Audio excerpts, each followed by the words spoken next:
Bismillahirrahmanirrahim.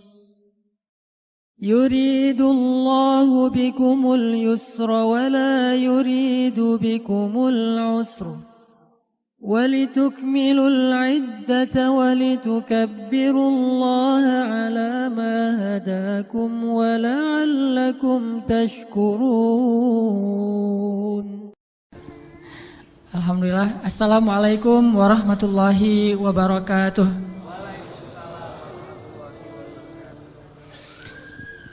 Alhamdulillah, segala puji dan syukur kepada Allah Subhanahu wa taala. Senang sekali bisa ketemu lagi dengan teman-teman semuanya, para pemuda-pemuda kesayangan Allah Subhanahu wa taala insyaallah. Amin. Salawat dan salam semoga terlimpahkan kepada Nabi besar Muhammad sallallahu alaihi wasallam. Allah Subhanahu wa taala berfirman, A'udzubillahi minasyaitonirrajim. Bismillahirrahmanirrahim. Wal 'asr innal insana lafi khusr illal ladzina amanu wa 'amilus shalihat wa tawassaw bil haqq wa tawassaw bis sabr. Pada dasarnya manusia itu dekat kepada kerugian kecuali salah satunya adalah orang yang senantiasa mendengar nasihat-nasihat untuk memperbaiki dirinya. Salah satunya orang yang senantiasa mendengar nasihat-nasihat yang baik untuk menjadi lebih solih dan lebih bertakwa kepada Allah Subhanahu wa taala. Dan halaqah ilmu yang kita lakukan setiap pekan ini salah satu bentuk di antara nasihat-nasihat yang baik yang kita berbagi melalui majelis ilmu. Mudah-mudahan ini membuat kita tergolong di antara orang-orang yang qad aflahal mu'minun, orang-orang yang beruntung. Teman-teman, pada malam ini kita akan membahas seperti yang diposting di sosial media. Tadi juga disampaikan oleh MC kita, Buni. Kita membahas tema yang judulnya mungkin agak herei, agak kurang serius. Tapi insya Allah pembahasan kita pada malam ini insya Allah akan serius. Jadi saya tidak akan ketawa. Karena biasanya juga gak ketawa, teman-teman yang ketawa ya. Kita akan membahas tentang apa? Ayo bareng-bareng 1, 2, 3. Ini kayak acara kuis di TV ya.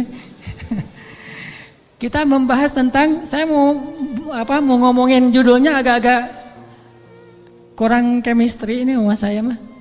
Kita membahas tentang kok gitu. Udah disampaikan tadi tentang intronya kayak gimana. Bahwa kok gitu ini membahas tentang realitas hubungan kita dengan Allah.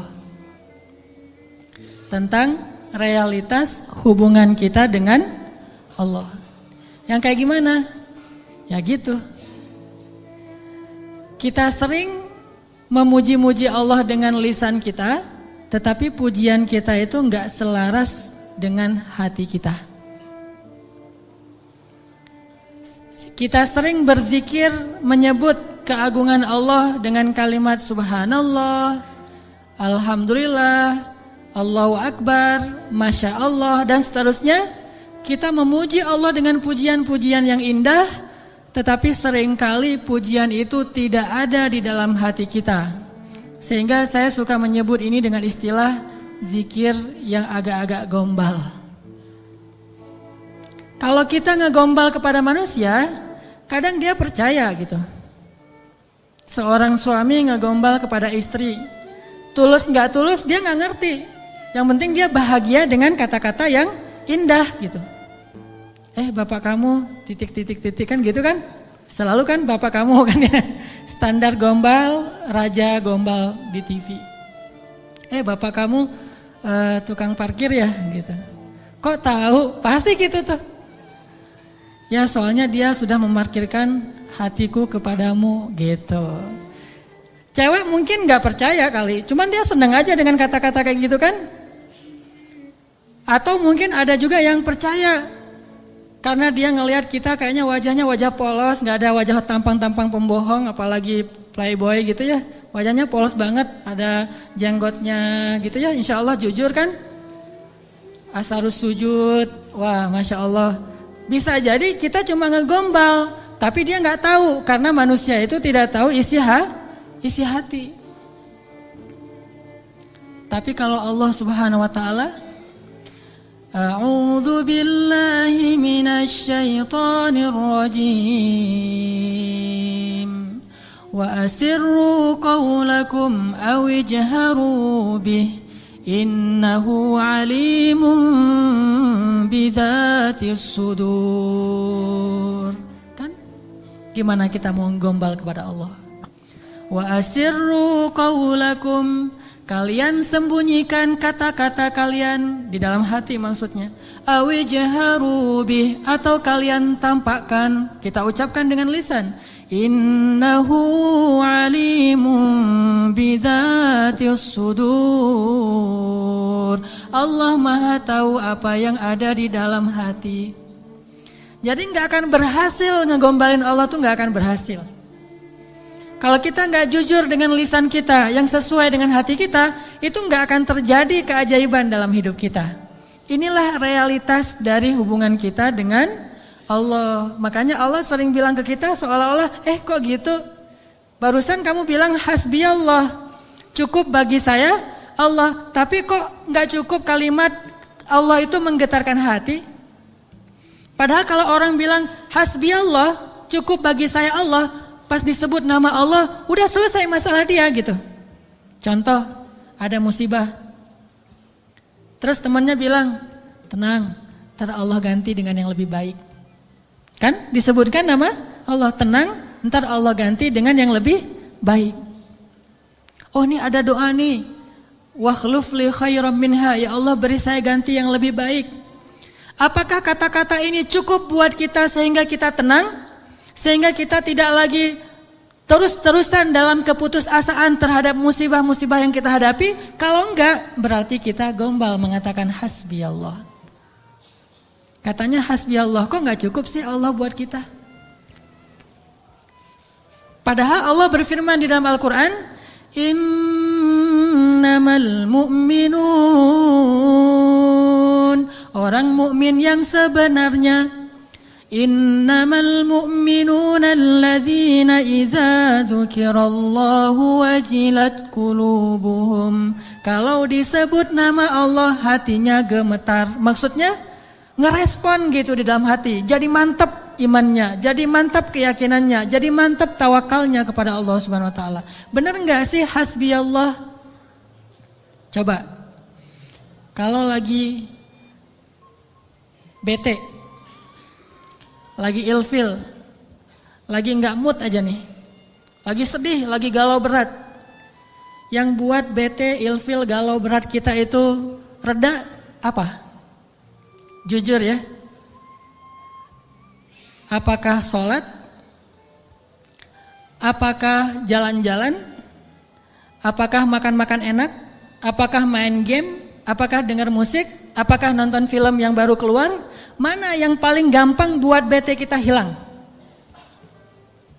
Itu jujurnya tuh. Kalau misalnya kita lagi bete, wudu, salat, Allahu Akbar, selesai salat, hilang tuh bete, berarti benar, hasbunallah, hasbi Allah. Tapi kenyataannya termasuk saya nih, gak gitu-gitu amat. Begitu ada masalah, salat, begitu selesai salat, ini nonton di mana ya? Sama aja kan? Sholat sih, cuman habis sholat ternyata belum cukup, belum hilang juga nih. Saya udah sholat, saya udah zikir, saya udah doa, saya udah tilawah Al-Quran, saya malah udah tahajud, udah puasa, tapi belum hilang juga, masih ilfil banget nih. Ya mau cari makan enak mau makan yang pedas-pedas gitu, atau mau cari kopi, berarti belum hasbun, belum cukup, masih butuh tambahan. Memang berpengaruh, tapi belum cukup. Sholat ya menenangkan, cuma belum bisa menyelesaikan masalah. Berarti kita masih gombal dalam zikir kita. Makanya Allah bilang, kok gitu? Katanya saya cukup buat kamu. Kok kamu masih mencari solusi yang lain setelah saya Kok kamu masih menyekutukan saya dalam mencari jalan keluar terhadap masalah-masalah kamu? Berarti kamu tuh gak benar ngomongin hasbi Allah. Orang yang benar-benar mengatakan hasbi Allah itu kayak Ibrahim tuh. Ketika dia masuk ke dalam api, dilemparkan ke dalam bara api, tiba-tiba Jibril datang kepada Ibrahim mengatakan, "Ya Ibrahim, alaka hajah? Apakah kamu punya sesuatu yang kamu butuhkan? Sal, tu'tah, minta kepada saya nanti saya akan kabulkan," kata Jibril. Apa kata Ibrahim? Amma ilaik fala. Kepada kamu? Enggak. Saya tidak butuh siapapun. Hasbiyallah wa ni'mal wakil. Baru Allah padamkan tuh api, keajaiban. Kenapa kita mengucapkan banyak kalimat zikir tapi tidak terjadi keajaiban-keajaiban dalam hidup kita? Mungkin kalimat kita itu belum jujur, belum sesuai dengan hati kita dan realitas kehidupan kita. Makanya zikir kita itu belum powerful. Harusnya zikir yang powerful itu begitu kita bilang hasbi Allah, api padam. Jadi kalau ada kebakaran, hasbi Allah, gak butuh telepon pemadam kebakaran, selesai sudah. Kenapa kita telepon pemadam kebakaran? Karena kita belum hasbi Allah secara jujur. Ini benar nih, walaupun agak-agak, contohnya agak-agak lebay mungkin ya, tapi benar loh. Kenapa kita ketika gak usah api yang membakar rumah lah, gak usah kebakaran, hal sepele aja. Masalah perasaan, masalah lapar. Bukankah Nabi mengatakan nanti makanan orang di akhir zaman adalah kalimat la ilaha illallah? Ini makanan orang di akhir zaman. Ketika muncul Dajjal, makanan kaum muslimin itu adalah la ilaha illallah. Begitu bilang la ilaha illallah, kenyang. Itulah orang yang selamat di masa Dajjal. Kira-kira kalau sekarang Dajjal keluar, kita selamat gak? Cari tahunya gimana? Kalau teman-teman lapar, coba bilang la ilaha illallah. Lapar masih lapar atau udah kenyang? Pasti masih lapar ya. Karena kita nggak menganggap Allah segalanya, hasbi Allah. Tapi nanti di akhir zaman, ketika Dajjal muncul, Nabi mengatakan makanan mereka pada saat itu adalah zikir subhanallah, alhamdulillah, Allahu akbar, la ilaha illallah. Itulah makanan mereka. Begitu mereka bilang subhanallah, la haula wala quwata illa billah, langsung kenyang. Anaknya bilang, "Pa, lapar." Bilang la haula wala quwata illa billah. La haula wala quwata illa billah, gimana? Udah kenyang. Ya tuh. Itu benar-benar umat akhir zaman banget tuh. Kalau kita kayaknya bukan umat akhir zaman. Umat zaman edan. Kita ucapin la ilaha illallah masih lapar, sholat masih galau, udah zikir sekian ribu masih sedih, masih sakit hati. Kenapa? Karena kalimat kita itu belum jujur. Kok gitu kalimat kamu, kata Allah kepada kita. Karena Allah tahu isi hati kita. Wa asirru qawlakum awijharu bi innahu alimun bidzatis sudur. Seandainya kita jujur, Allah akan tunjukkan keajaiban yang luar biasa loh dalam hidup kita. Wa aufu bi'ahdi ufi bi'ahdikum wa iyaya farhabun. Kata Allah, jujur, tunaikan janjimu kepadaku, aku pasti akan tunaikan janjiku kepadamu, dan kepadakulah kalian akan lari. Maksudnya, kepada Allah kita meminta pertolongan. Jadi kalau kita jujur sama Allah, Allah akan jujur sama kita. Kalau kita benar-benar mengatakan itu dengan yakin, Allah tidak akan mengecewakan kita sama sekali. Keajaiban itu akan terjadi dalam hidup kita. Sangat mudah urusan kita. Saya sendiri sering membuktikan ini dan sering benar.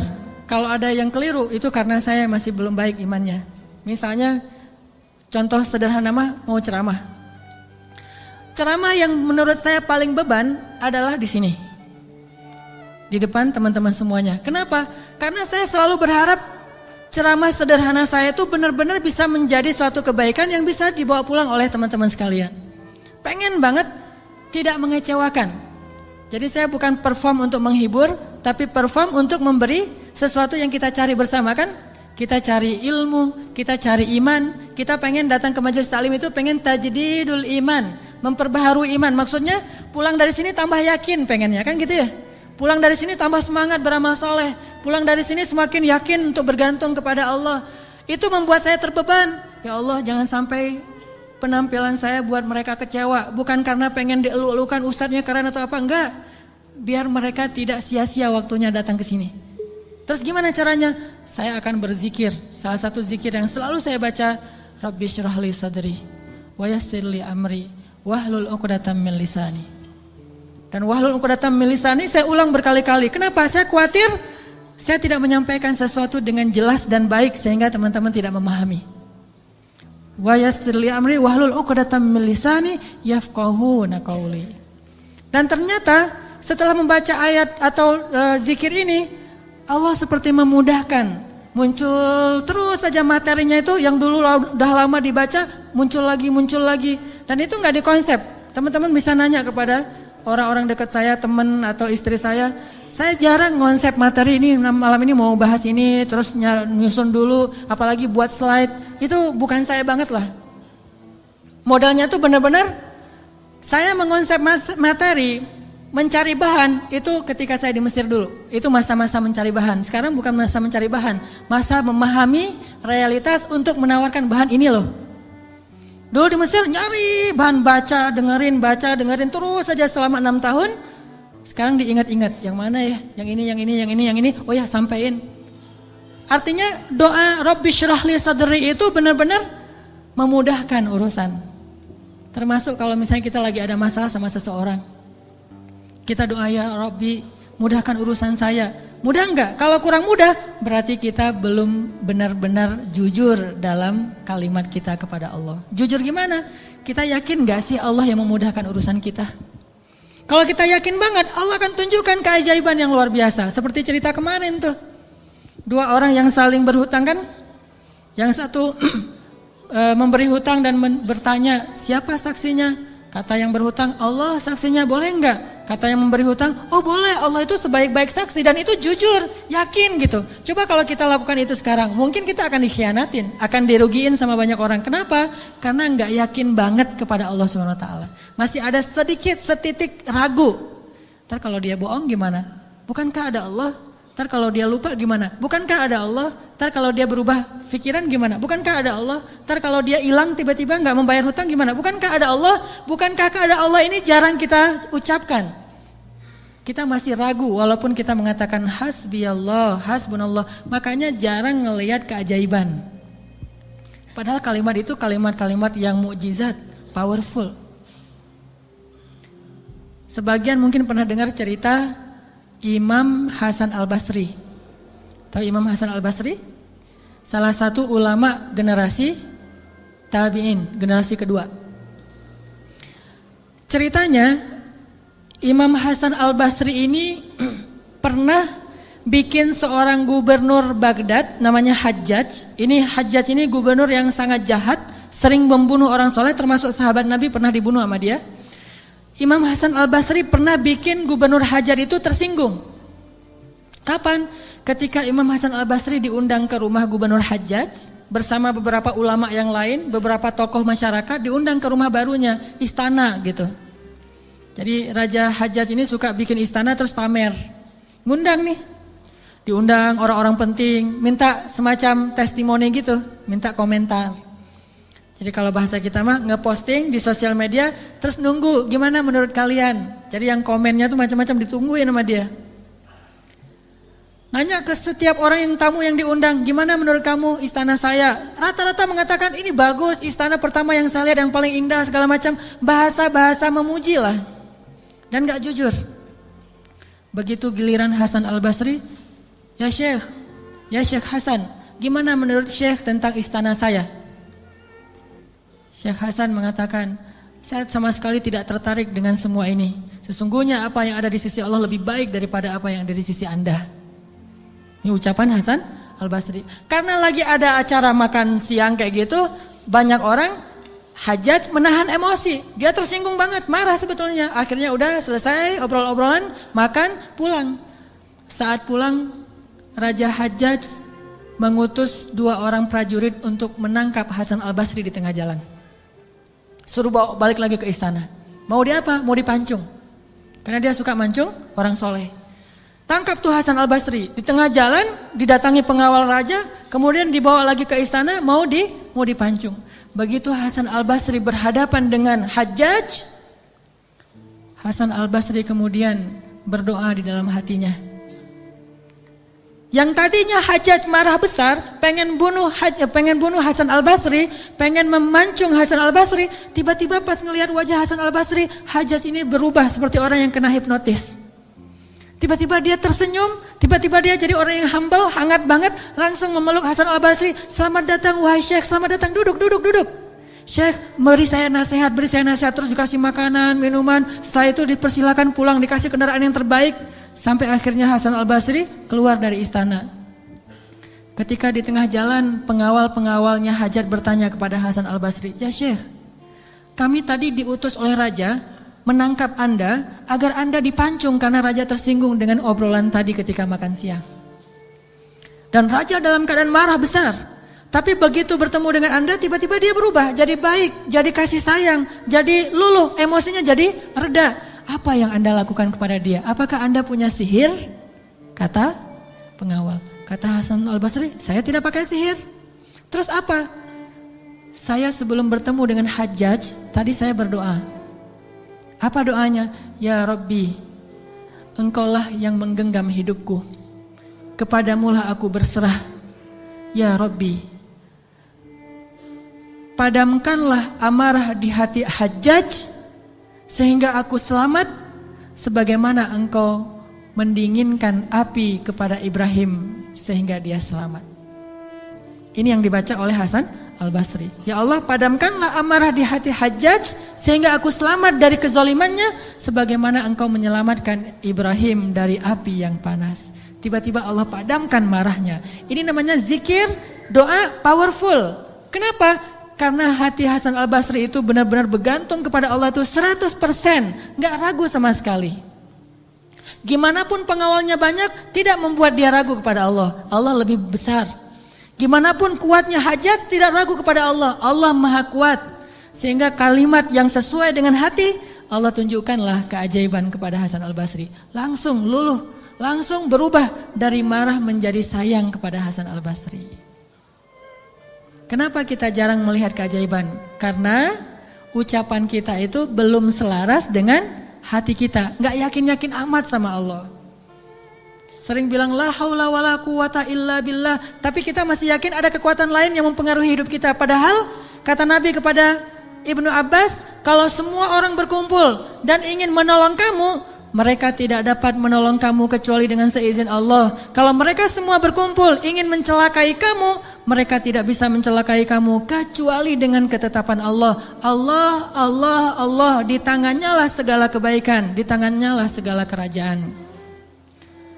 Tabarakalladzi biyadihil mulk wa huwa ala kulli syai'in qadir. Percaya enggak kita dengan ayat itu? Jawab dengan hati kita masing-masing. Kalau kita percaya, baru terjadi keajaiban dalam hati kita. Pernah menghadapi orang marah? Pernah? Sering kan? Siapa yang marah? Istri? Tahu gimana kalau istri lagi marah? Oh, belum tahu ya? Ya udah deh, ganti contoh. Orang tua deh, orang tua. Saya lupa aja nih kalau saya di hadapan para jomblo fisabilillah. Kalau istri lagi marah, padamkan marahnya itu bukan dengan hadiah dunia dulu. Itu buat kita ragu sama Allah dan mengandalkan materi. Pas marah, tunjukin. Mau ke Lombok, Bali, Jogja, atau Maldives. Pasti dia pilih Maldives tuh. Pas dia pilih Maldives, kita nangis. Kenapa? Dananya gak cukup. Makin marah dia tuh. Jangan nawarin materi dulu untuk meredakan marah seseorang. Karena kita akan bergantung kepada materi itu.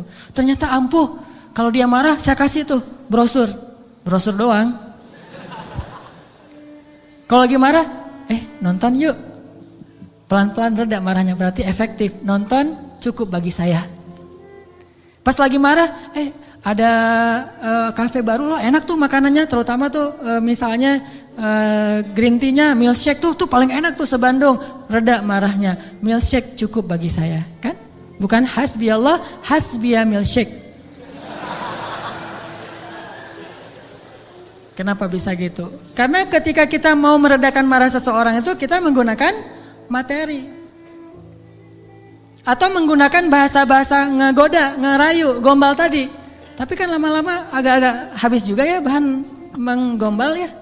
Harus buka, jadi teman-teman bisa ke Gramedia mungkin beli buku dengan judul Kumpulan Gombal-Gombal Efektif. Udah teruji, banyak yang menggunakan gombal ini dan berhasil meredakan amarah. Mungkin, tetapi itu berarti kita tidak mendapatkan yang paling luar biasa. Sehingga suatu saat kita akan kewalahan sendiri. Berapa sering kita bisa memberikan materi, memberikan brosur, memberikan kafe, memberikan nonton, memberikan hiburan, entertain segala macam. Berapa sering? Coba sesekali ketika menghadapi seseorang yang marah, andalkan Allah.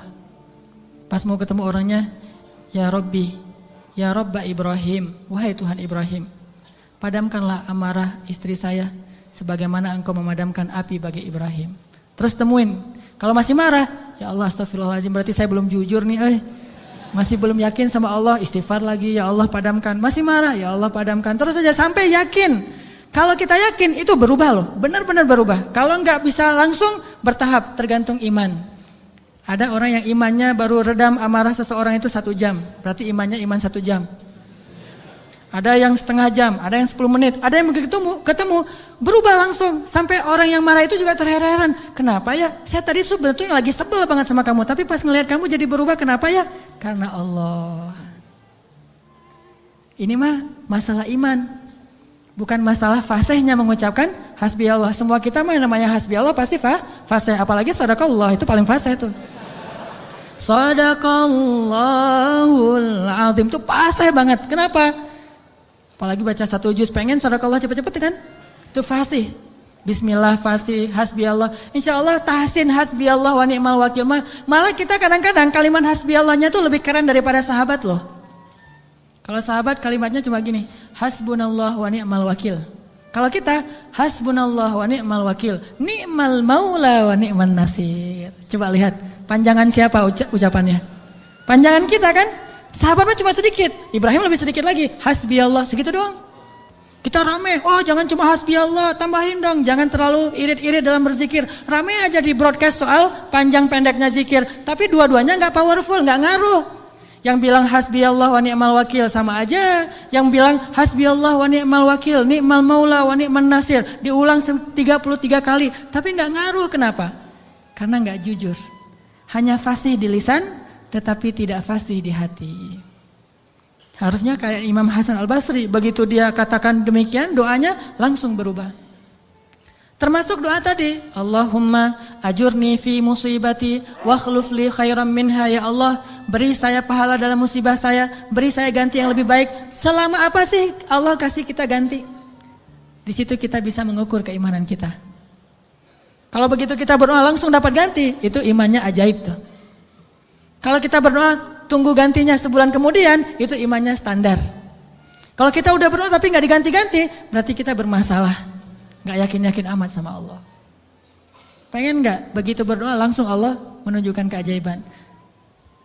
Kita pengen aja gak berani ya, karena kita gak percaya bisa. Kita mau mengatakan pengen, itu aja kita gak berani karena menganggap itu gak realistis. Masa sih bisa?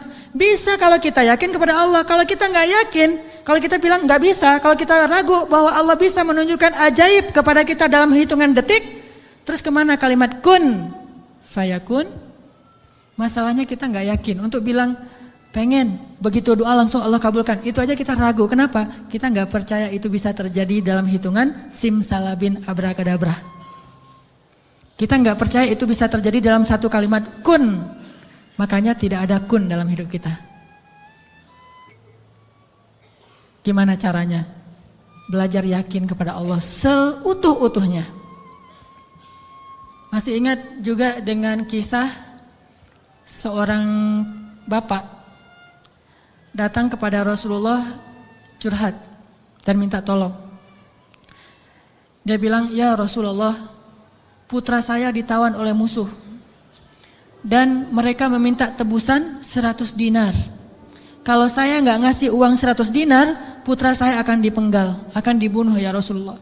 Sedangkan saya orang miskin. Jangankan 100 dinar, 100 dinar itu mungkin sekarang sekitar 250 juta.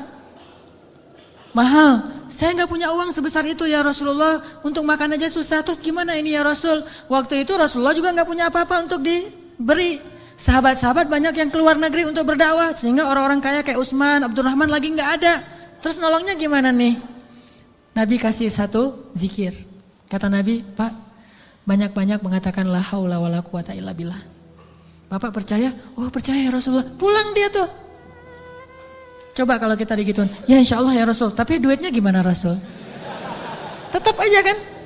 Udah minta zikir, minta duit. Yang konkret dong Rasul kalau kasih zikir, kalau kasih solusi. Zikir itu solusi paling konkret. Justru yang lain itu nggak konkret. Yang lain itu Allah tunjukkan kepada kita karena Allah sayang kepada kita. Allah tahu iman kita lemah. Kalau seandainya Allah mau memberikan kepada kita keajaiban menurut iman, mungkin kita nggak dapat apa-apa dalam hidup. Akhirnya Allah berilah kita pertolongan, jalan keluar. Cuman butuh waktu, karena iman kita juga butuh waktu. Kita taubat aja butuh waktu, ya. Untuk hijrah aja butuh waktu. Untuk taubat butuh waktu. Mau sholat aja minta tambahan waktu. Udah azan, jangan sekarang deh, ntar lagi. Gimana kita mau dapat pertolongan Allah yang sekarang? Fair gak sih kalau Allah mengatakan, oh ntar lagi ya hambaku, orang kamu juga barusan sholatnya juga bentar lagi. Allah kasih tuh. Begitu Nabi bilang, ucapkan banyak-banyak membaca la haula wala quwata illa billah. Dia yakin langsung mengatakan, oh ya insya Allah, yakin gitu akan terjadi keajaiban. Bukan, ya ada Utsman gak Rasul? Enggak. Abdurrahman bin Auf rumahnya di mana ya? Enggak nanya-nanya orang kaya, udah aja yakin. Pulang dia tuh, la haula wala quwata illa billah, la haula wala quwata illa billah, la haula. Artinya apa? Tidak ada daya dan upaya dari makhluk. Allah lah yang maha kuasa. Pulang ke rumah, istrinya nungguin. Pak gimana? Udah ketemu Rasulullah. Dapat solusinya, dapat uang pinjaman dari siapa? Enggak. Terus gimana? Nabi ngasih kita solusi yang lebih baik daripada itu. Apa? Ucapkanlah la haula wala quwata illa billah. Istrinya enggak protes, langsung bilang, oh ya, langsung la haula wala quwata illa billah. Berdua tuh la haula wala quwata illa billah. Enggak ada, ya kirain duit 100 dinar. Enggak sama sekali, yakin. Begitu malam, sepanjang siang mereka la haula wala quwata illa billah, malam hari tiba-tiba putranya pulang. Enggak sendiri, bawa ternak, bawa kambing banyak tuh, domba dibawa. Ada ratusan ekor domba dia bawa pulang. Di luar, wah rame apa nih apa? Ada domba, siapa? Oh putra kita, Masya Allah.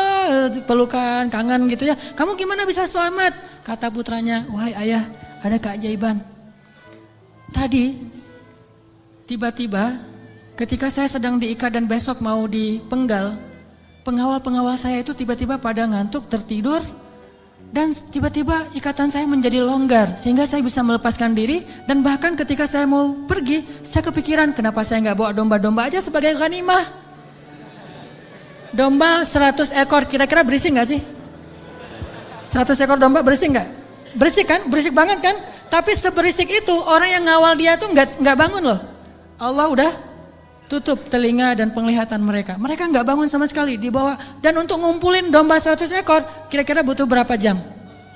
Itu bukan kerjaan yang gampang. Ngumpulin 100 ekor, digiring ke satu arah, udah gitu berisik lagi. Ada yang domba yang lari ke sana, ditarik lagi. Namanya domba kan, domba-domba yang tersesat gitu deh.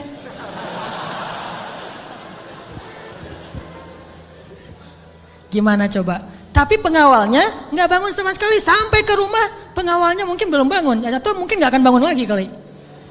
La haula wala quwata illa billah. Baru ayahnya sadar, Masya Allah, la haula wala quwata illa billah. Dan ini orang yang mengatakan ini nggak disebutkan namanya dalam riwayat. Kenapa? Saking nggak terkenalnya. Berarti orang biasa banget. Tapi orang biasa dengan keyakinan yang luar biasa, Allah akan tunjukkan keajaiban yang luar biasa. Jadi jangan bilang, itu mah Umar, itu mah Utsman, itu mah Abu Bakar. Ini nggak ada namanya malah.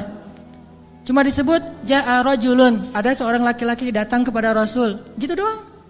Tapi Allah tunjukkan keajaiban yang luar biasa. Kenapa? Imannya. La haula wala quwata illa billah.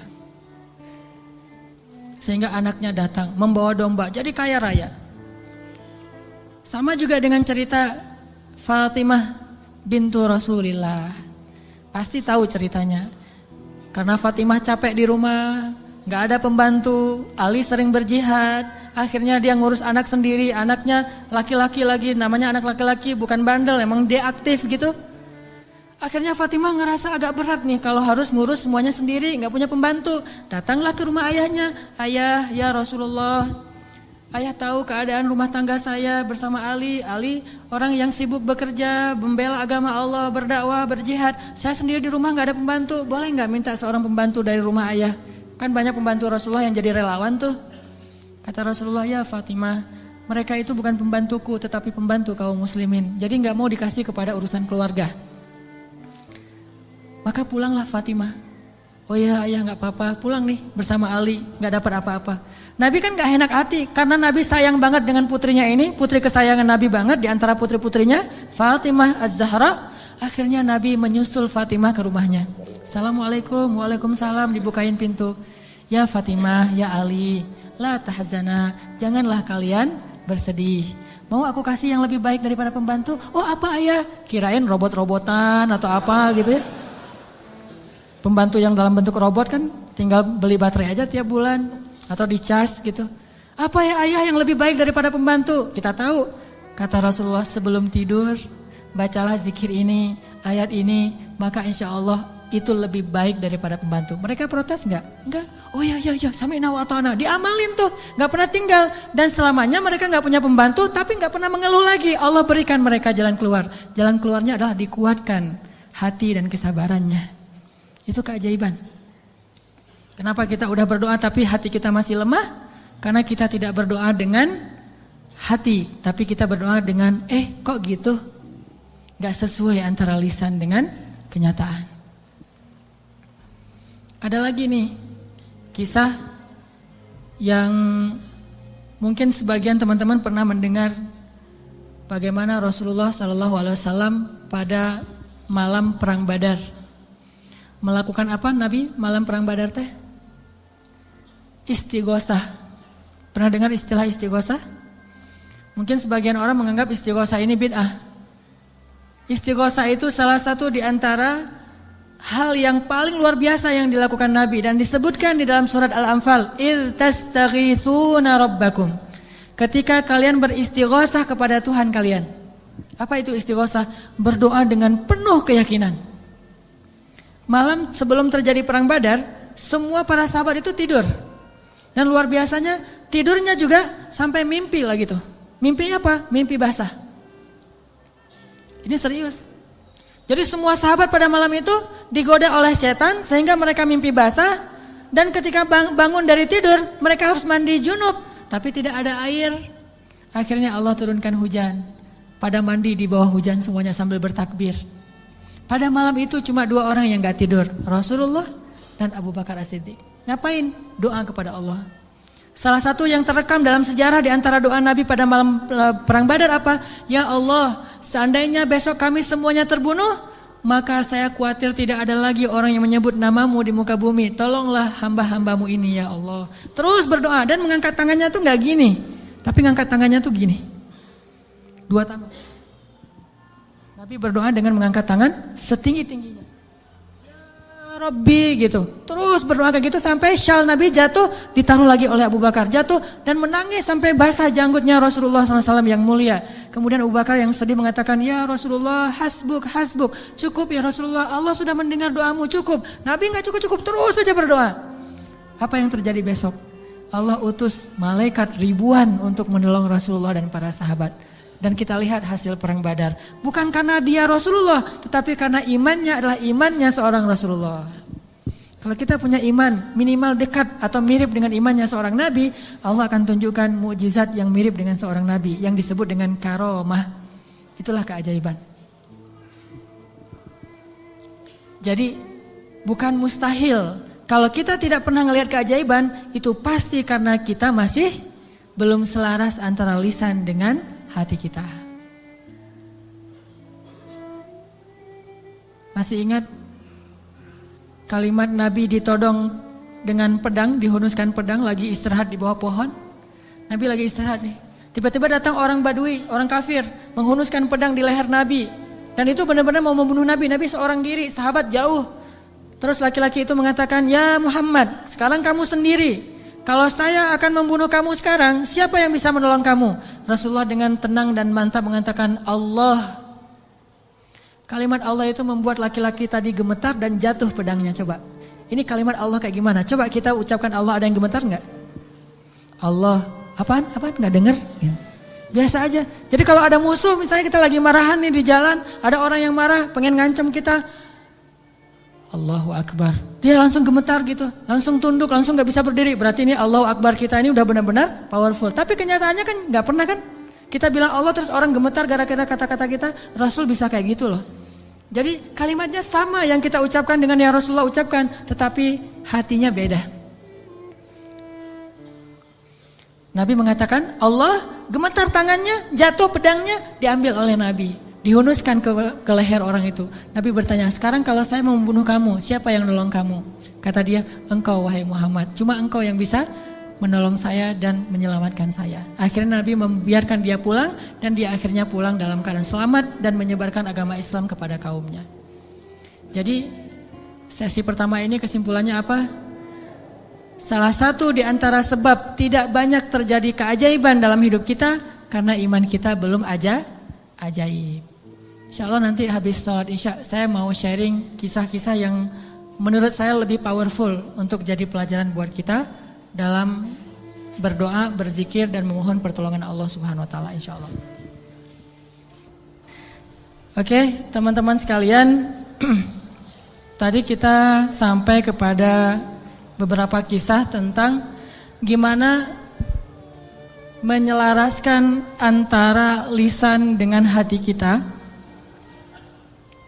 sehingga bisa terjadi banyak keajaiban dalam hidup kita. Ini kisah-kisah yang tadi kita dengar adalah bukti gitu. Orang kalau selaras antara lisan dan hatinya pasti terjadi keajaiban. Kalau ketika kita berdoa hati kita yakin seutuhnya kepada Allah, pasti Allah gak akan ngecewain kita. Gak mungkin.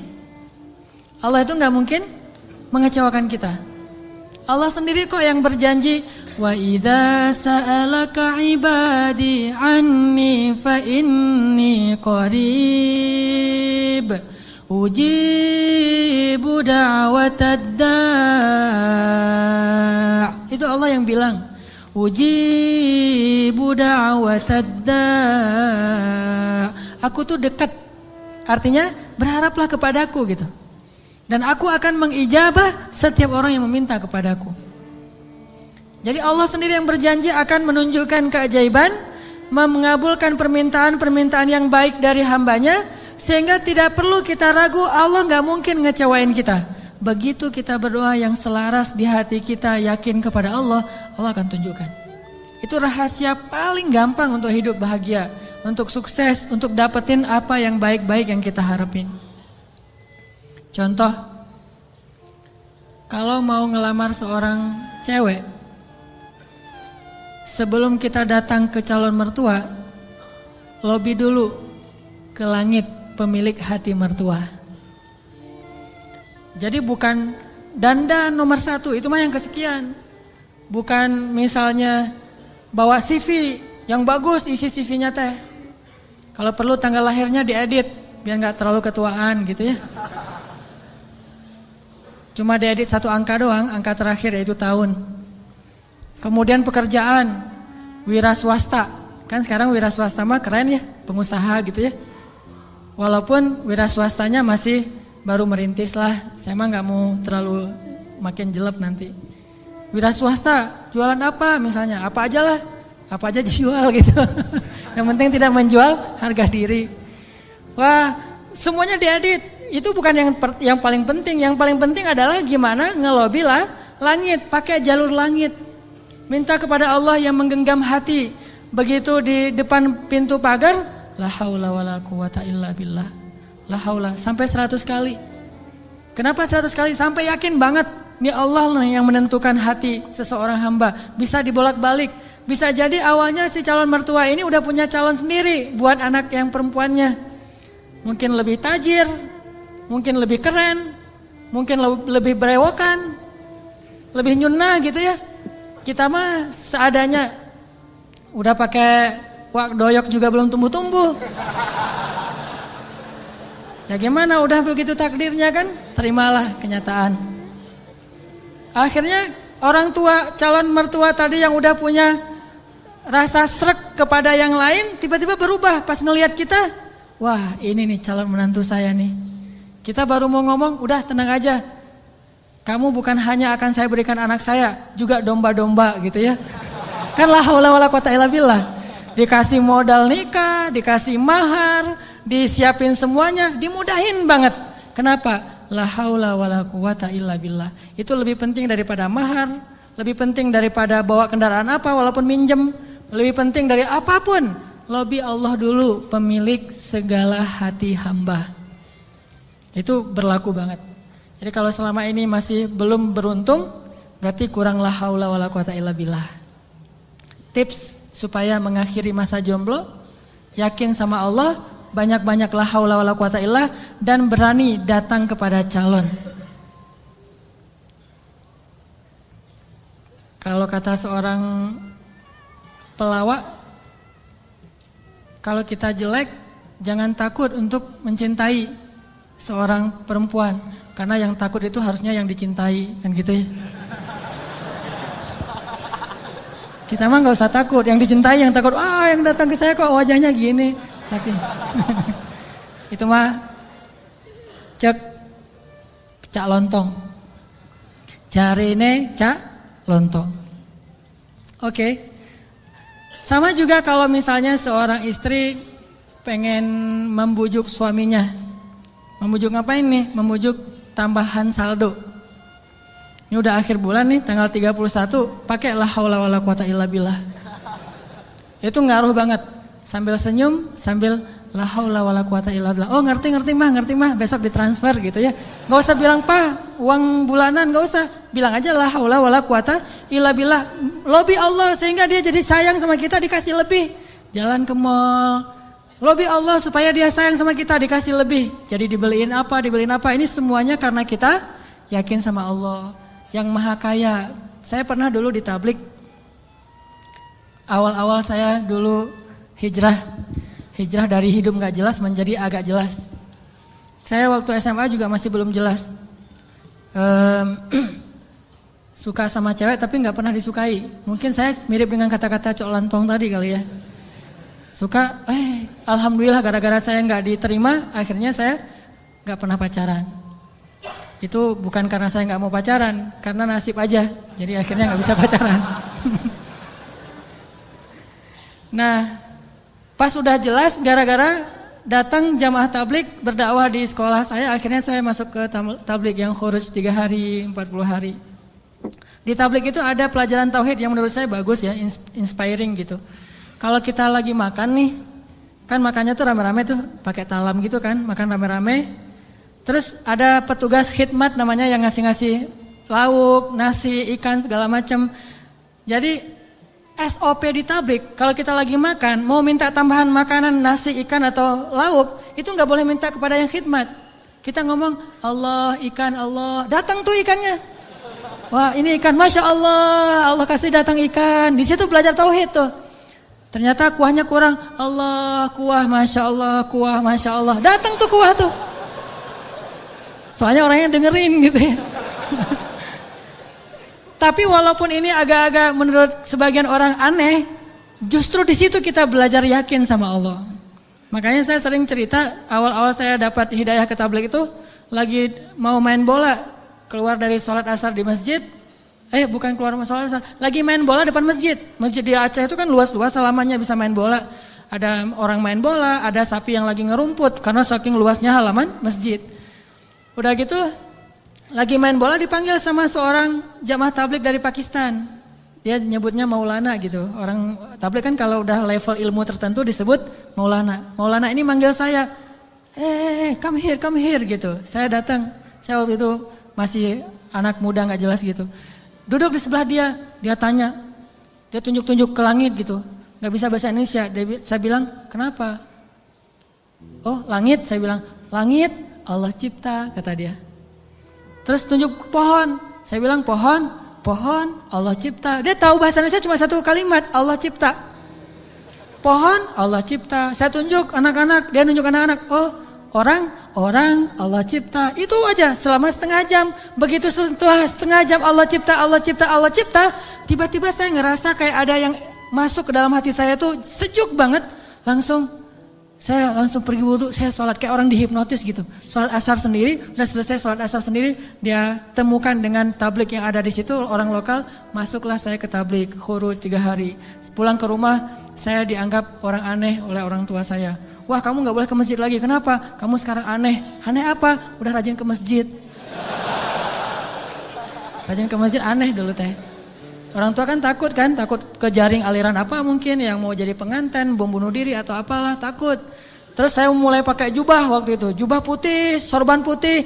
Begitu saya lewat depan tetangga ada anak kecil lagi main, dia bilang, mak, malaikat lewat gitu. Waduh, saya malaikat gitu, luar biasa. Ini artinya belajar yakin. Kalau di beberapa dakwah itu benar-benar bab la ilaha illallah ini benar-benar kurikulum paling penting dan ini yang harus kita pelajari. Kalau kita ngandelin Allah banget dalam segala urusan, la yudayya'anallah, itu intinya. Allah nggak akan ngecewain kita. Manusia bisa banget ngecewain kita, bukan karena dia jahat.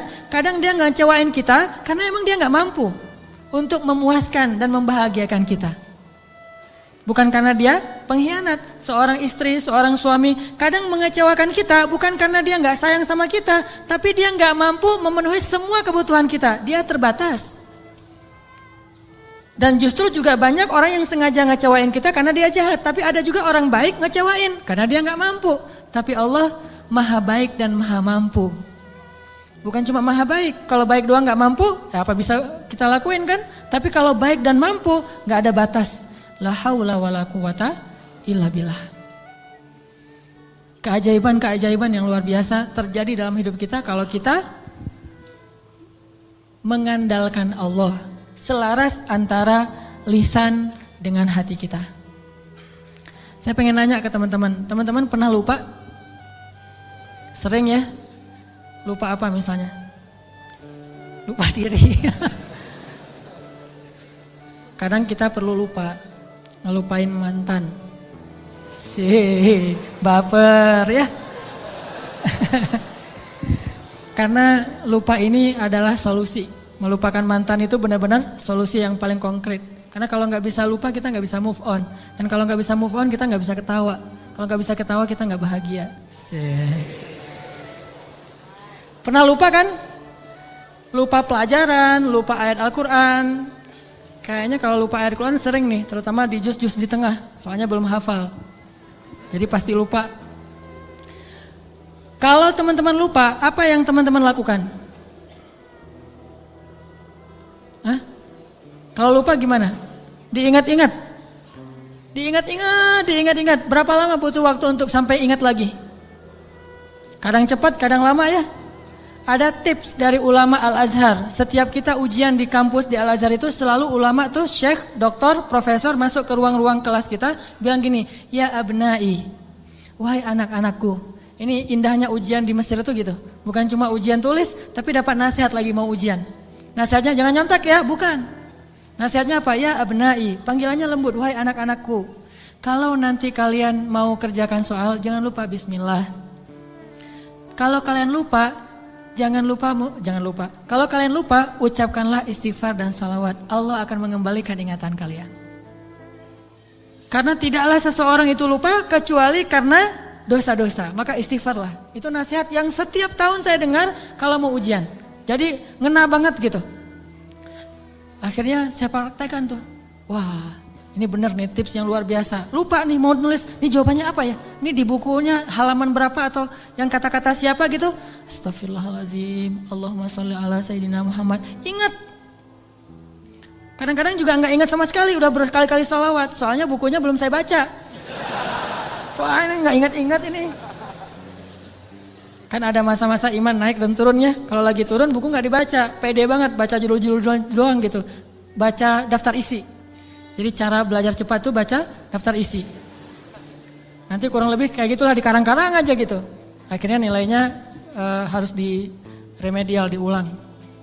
Padahal udah selawatan masih remedial. Kenapa nggak belajar? Kalau kita lupa, coba deh uji iman kita dengan istighfar dan salawat. Kalau belum ingat juga berarti iman kita masih lemah. Lupa nama si fulan, siapa ya? Aduh lupa namanya. Astagfirullahaladzim, Allahumma sholli ala sayyidina Muhammad. Langsung ingat, itu berarti insya Allah udah bisa ngandelin zikrullah dalam hidupnya. Kalau belum bisa, berarti banyak-banyak istighfar. Andalkanlah Allah, la yudayyi'akallah, maka Allah tidak akan mengecewakan kita. Mau teman-teman pengen kalau misalnya ngelamar seorang cewek langsung diterima tanpa syarat? Mau? Serius? Gimana caranya biar terjadi keajaiban dalam hidup kita? Pengen ini, alhamdulillah dapat. Segala kebaikan yang kita pengenin dapat gitu. Pengen punya anak, Allah kasih anak. Ya Rabbi, wahanal azmu minni, washta'ala ar-ra'su shayba, walam akun bidu'aika Rabbi syaqiyya. Ya Allah, saya sudah tua, rambut saya sudah beruban, tapi saya enggak pernah berputus asa dalam berdoa kepadamu. Fahabli min ladunka waliya, yarithuni wa yarithu min ali Yaqub waj'alhu rabbi radiyya. Langsung Allah bilang, ya Zakaria, inna nubashshiruka bi ghulam ismuhu Yahya lam naj'al lahu min qablu samiyya. Ya Zakaria, langsung Allah kasih jawaban. Bergembiralah Zakaria, kamu akan punya anak laki-laki dan namanya saya yang kasih nama, bukan kamu yang cari di Google. Saya kasih nama, siapa namanya ya Allah? Yahya, dan tidak ada anak seperti dia sebelumnya. Solehnya luar biasa. Wa hananan min ladunna, anakmu itu hanan banget, kata Allah. Apa itu hanan? Lemah lembut. Wa hananan min ladunna wa zakatan, anak yang terpelihara dari dosa. Wa taqiyya, hanan at-taqi, lembut dan mudah-mudahan bertakwa, cenah gitu ya. Itu sifat Nabi ya, Nabi Yahya. Wa barram biwalidayhi, berbakti kepada kedua orang tua. Tuh, Allah langsung kasih sifat-sifatnya, bukan cuma anak terus ntar terserah orang tuanya, enggak. Allah udah beri dia sifat yang sangat mulia. Dari apa itu? Dari yakin. Belum pernah kecewa dalam berdoa. Padahal berdoanya tuh lama loh, tapi enggak pernah kecewa. Dan Allah tunjukkan betapa Allah tidak mengecewakan hamba-hambanya. Wa barram biwalidayhi wa lam yakun jabbaran 'asiyya. Dia anak yang berbakti, tidak pernah berlaku kasar dan tidak pernah berbuat dosa. Bayangin, anak enggak pernah berbuat dosa sampai akhir hayatnya. Yahya alaihissalam.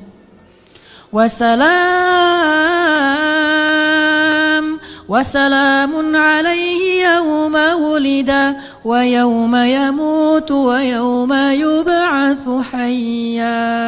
Dia selamat ketika dia lahir dan ketika dia wafat dan ketika dia dibangkitkan. Dijamin masuk surga anaknya. Belum lahir udah dibilangin kayak gitu. Hasil dari mengandalkan Allah, yakin sama Allah. Dikasih, tenang aja. Aduh udah 10 tahun nikah belum dikasih anak, tenang.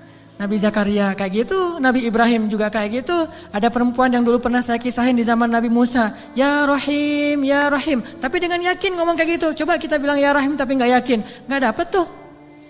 Takdirnya gak akan punya anak, tapi karena dia ya Rahim terus, tiba-tiba Allah mengubah takdir. Sesungguhnya rahmatku lebih luas daripada takdir. Andalkan Allah. Gimana caranya biar kita dapat keajaiban? Buat Allah percaya sama kita. Itu tips yang paling penting. Buat Allah percaya sama kita. Kalau Allah udah percaya, udah selesai. Kalau Allah udah radhiyallahu an, Allah udah ridha, Allah udah percaya, Allah udah mengatakan kita siddiqun. Apa itu siddiq? Orang yang benar. Berarti Allah akan tunjukkan banyak sekali kebaikan dan keajaiban dalam hidup kita. Buat Allah percaya sama kita. Sehingga Allah menyebut kita orang yang benar. Ulaika humus shadiqun. Dia itu orang yang benar. Wadhkur fil kitab Ibrahim innahu kana siddiqan nabiyya. Ibrahim itu hambaku yang siddiq.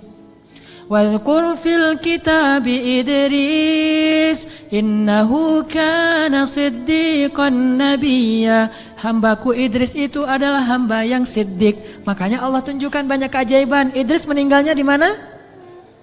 Wa rafa'nahu makanan 'aliyya. Kami angkat Idris ke tempat yang tinggi, yaitu ke langit kelima. Jadi ceritanya malaikat maut datang kepada Idris, pengen nyabut nyawa Idris. Kata Idris, wahai malaikat maut, jangan cabut nyawa saya sekarang. Terus gimana? Saya minta waktu gitu. Akhirnya malaikat maut ini mengatakan, saya tidak bisa memberi kamu waktu. Kalau perlu kamu naik aja ke langit. Begitu dia naik ke langit 5, kata malaikat maut, disinilah ajalmu. Sehingga Nabi Idris itu meninggalnya bukan di bumi. Kuburannya itu bukan di tanah. Kuburannya itu di langit. Satu-satunya manusia yang diwafatkan di langit adalah Idris. Sedangkan Isa belum wafat. Kalau Idris diangkat ke langit dan diwafatkan. Isa diangkat ke langit dan Allah biarkan sampai nanti akan datang kembali di akhir zaman. Kalau Idris wafat, cuma wafatnya di langit. Coba, keajaiban. Kenapa? Innahu kana siddiqan. Karena dia siddiq, Allah percaya, Allah kasih dia keajaiban. Begitu juga dengan Ibrahim. Gimana cara Ibrahim buat Allah percaya sama Ibrahim? Sehingga ketika Ibrahim dalam keadaan terdesak, Allah kasih keajaiban. Ya nar, kuni bardan wa salaman ala Ibrahim. Wahai api, jadilah kamu sejuk dan selamat bagi Ibrahim. Langsung sejuk, apinya membara-bara sampai kayu bakarnya habis, tapi Ibrahimnya dalam keadaan selamat. Kayak di ruang AC. Kenapa? Karena Allah udah percaya sama hatinya Ibrahim. Gimana cara Ibrahim membuktikan dan membuat Allah percaya kepada dia? Nabi Ibrahim membuktikan itu di waktu-waktu yang sulit, bukan di waktu yang mudah. Jadi bukan hanya dengan sholat Allah akan percaya sama kita. Tapi ketika kita dapat masalah, siapa yang kita andalkan? Kalau kita mengandalkan Allah dan senantiasa kayak gitu dalam kesabaran, tidak berputus asa kepada Allah, yakin Allah gak akan ngecewain kita, Allah akan percaya sama kita. Dan saat Allah percaya, Allah tunjukkan keajaiban. Nih kisah Ibrahim yang luar biasa yang dulu sering kita baca. Ibrahim itu by the way orang mana? Orang mana Ibrahim teh? Orang Irak. Ibrahim aslinya dari Irak. Dari Basrah. Mirip dengan Imam Hasan al-Basri, Basrah. Jadi Ibrahim itu orang Irak. Lalu berdakwah di Irak di usia 17 tahun tuh udah mulai kayak kita lah anak ABG tapi udah hijrah. Hijrah pemikiran tapi bukan hijrah dari dosa kepada yang baik. Hijrah pemikiran. Dari awalnya mikirnya macam-macam, agak liar gitu. Wah ini Tuhan saya, yaitu matahari. Ini Tuhan saya, yaitu bulan. Ini Tuhan saya, yaitu bintang. Kan liar ya. Sampai akhirnya ini semuanya tenggelam. Tuhan saya adalah pencipta semua ini. Dan di usia segitu beliau ditaruh di dalam api dan yakin banget kepada Allah. Dia punya seorang ayah namanya Azar. Azar ini seniman nyeleneh. Kalau seniman doang masih mending kan? Ini udah seniman nyeleneh. Kalau seniman doang dia dengan artnya, dengan seninya itu hak dia. Tapi ketika dia nyeleneh, gimana? Dia membuat patung lalu menyuruh orang untuk menyembah patung buatannya. Dan dia juga tokoh agama yang ngajarin cara nyembah patung buatannya, ngajarin doa-doanya. Sehingga orang menyembah patung buatan Azar. Lalu dia punya kedudukan di sisi rajanya, Namrud. Sehingga ketika anaknya berdakwah di sana, kedudukan Azar ini terancam. Akhirnya dia diusir. Ibrahim diusir dari Irak, disuruh pergi atau dibunuh. Akhirnya berangkatlah Ibrahim bersama 2 orang. Satu istrinya yang terkenal sangat cantik. Sampai para ulama mengatakan belum pernah Allah menurunkan seorang wanita cantik di muka bumi secantik Sarah. Itu perempuan paling cantik yang pernah ada di muka bumi. Kalau yang paling sempurna Asia, Maryam, Khadijah, Fatimah. Tapi kalau yang cantiknya kayak Nabi Yusuf, itu Sarah tuh. Kalau laki-laki ganteng, Yusuf. Kalau perempuan cantik itu Sarah. Simbol kecantikan perempuan di muka bumi. Bukan siapa yang di Mesir teh?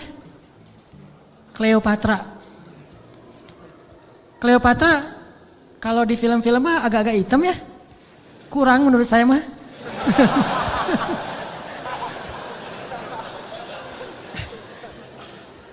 Kalau Sarah itu benar-benar cantik tuh, simbol kecantikan wanita di muka bumi.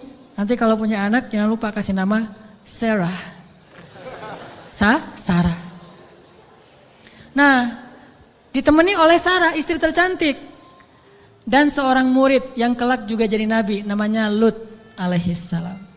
Lut masih muda, masih ABG, baru belajar kepada Ibrahim. Jalan nih bertiga, dari Irak menuju ke Palestina. Di tengah jalan lewat Mesir, Raja Mesir jatuh cinta kepada Sarah, namanya juga cewek cantik. Untung gak ada adegan ngiris tangan kayak Yusuf ya. Ngelihat Sarah, wah gitu, enggak. Karena dia bukan nabi, tapi cantik banget. Sampai raja aja yang di Mesir banyak cewek cantik, tapi masih jatuh cinta kepada Sarah. Saking cantiknya Sarah.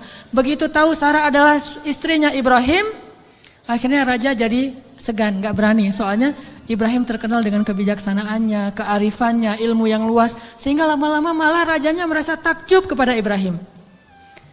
Karena tahu ilmu Ibrahim yang sangat banyak, ini menurut sebagian riwayat. Ini riwayat yang terakhir saya baca, ternyata yang paling kuat.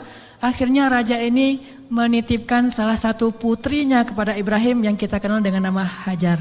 Ternyata Hajar itu menurut sebagian ulama, ini penelitian terakhir, bukan budak Mesir. Hajar itu putri raja.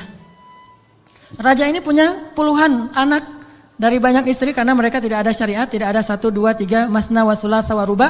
Adanya asyarah, isyrun, salasun, 10, 20, 30. Istrinya banyak gitu. Sehingga anaknya ratusan. Salah satu di antara anaknya yang perempuan, putrinya namanya Hajar. Dan Hajar ini putri kesayangan Raja Mesir.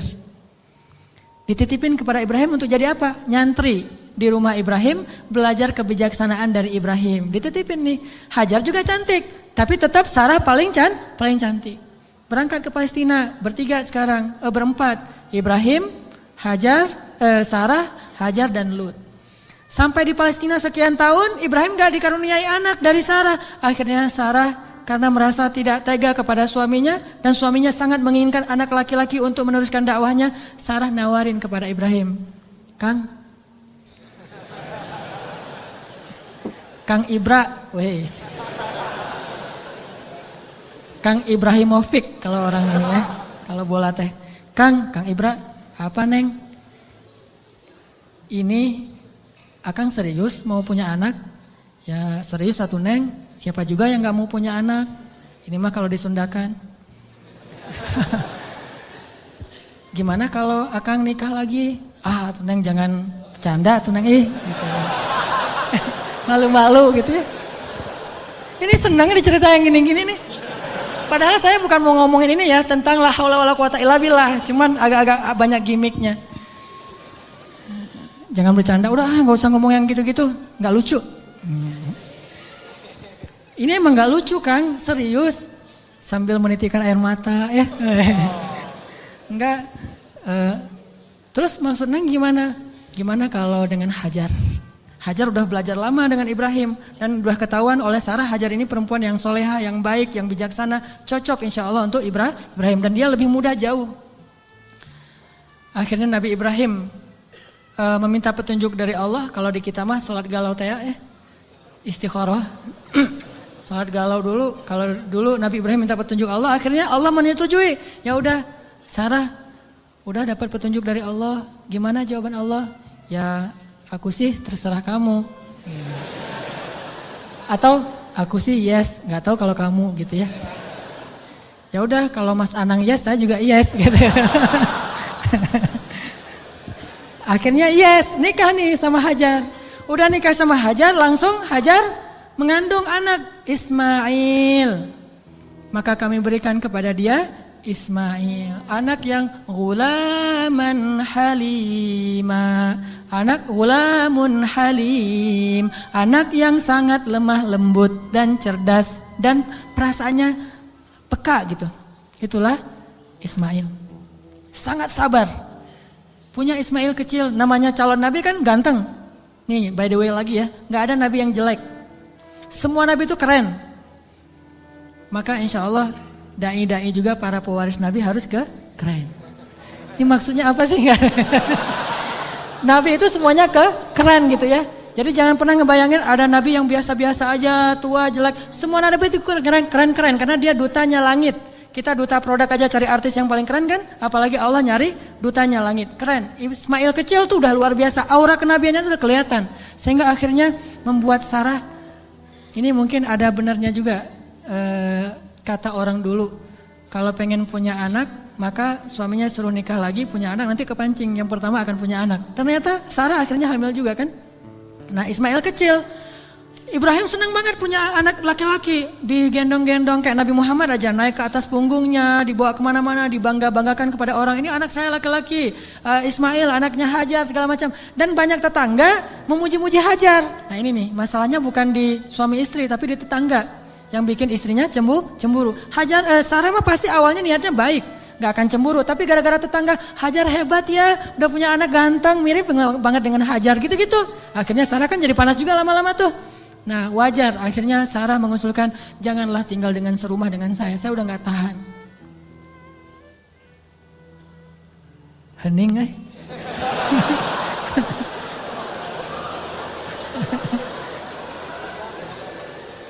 deg-degan dengan kayak gini, kayak film horor. Kata Sarah, wahai, lupa, bukan wahai, Kang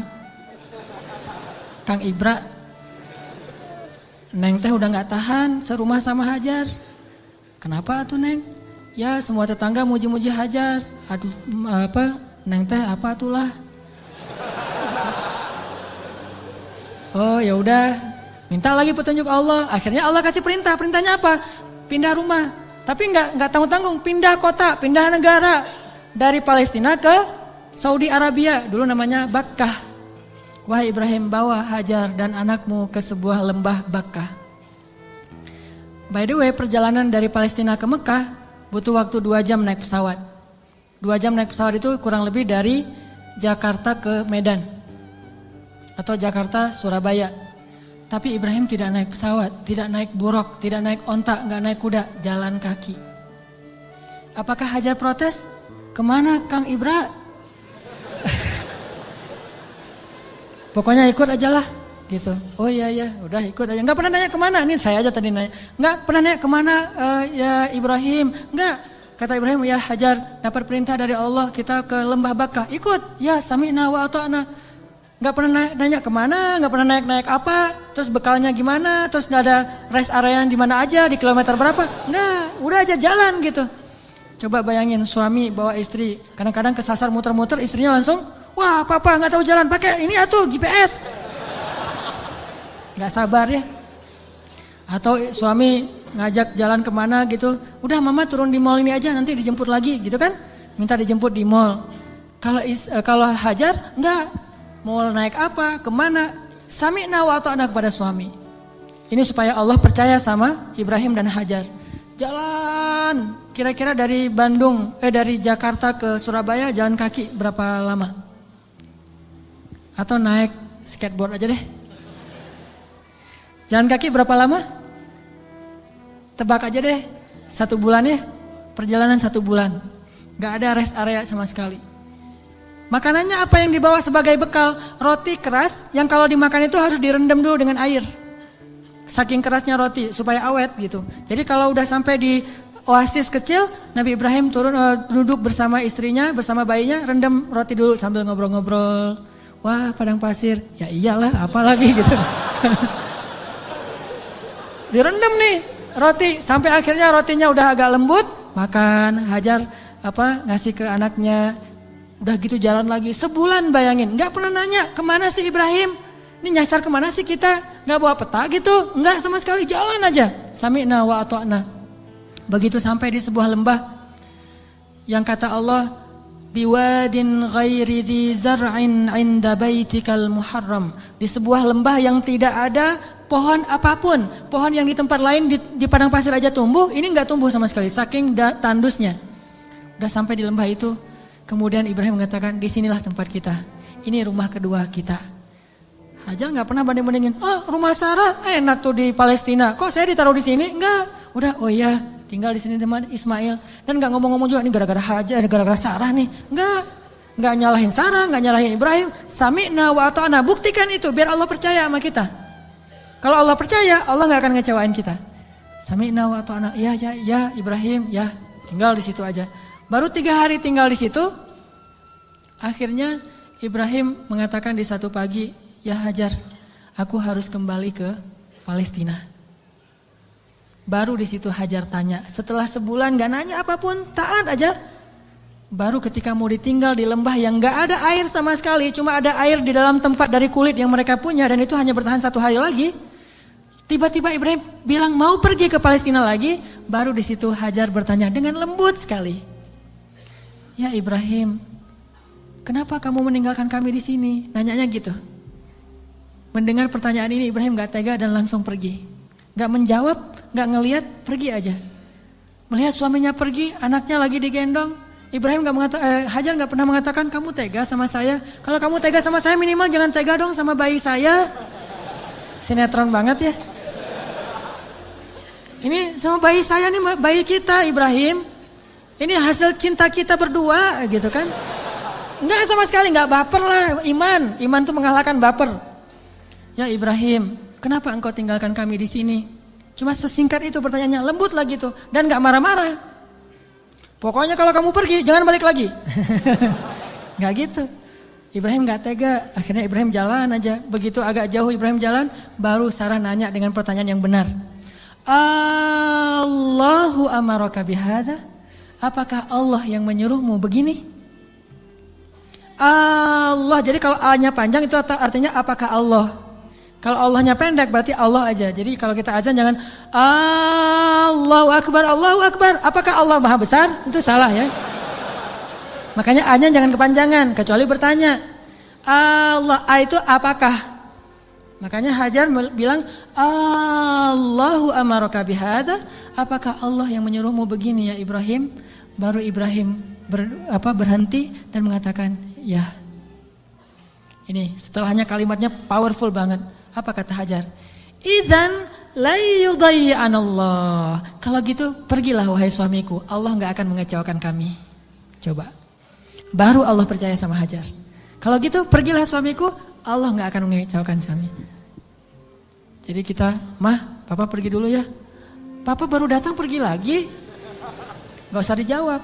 Langsung aja nyalain kendaraan. Nanti istri akan nanya, Pak, Allah yang nyuruh Papa pergi gitu. Baru dijawab. Kalau dia nggak nanya gitu berarti pertanyaannya salah, jadi jangan dijawab. Udah jangan nyalain kendaraan deh, pakai helm, gereng. Ujung-ujungnya baru nanti dia SMS, Pak kemana Pak? Allah yang nyuruh Papa pergi ya. Baru kita bilang bener Mah, Allah yang nyuruh. Yaitu untuk ta'lim, kan Allah yang nyuruh kan? Ta'lim. Oh kalau gitu pergilah Pak, selama-lamanya.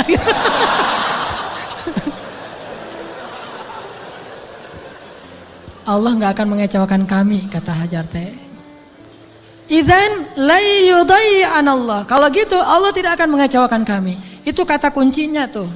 Dan itu gak ngomong dengan gombal ke Allah. Allah Maha tahu isi hatinya Hajar radhiyallahu anha. Makanya Allah percaya banget sama Hajar. Akhirnya pergilah Ibrahim. Gak ngomong, ya suamiku jangan lupa kirim SMS ya. Udah sampai di mana kan khawatir gitu.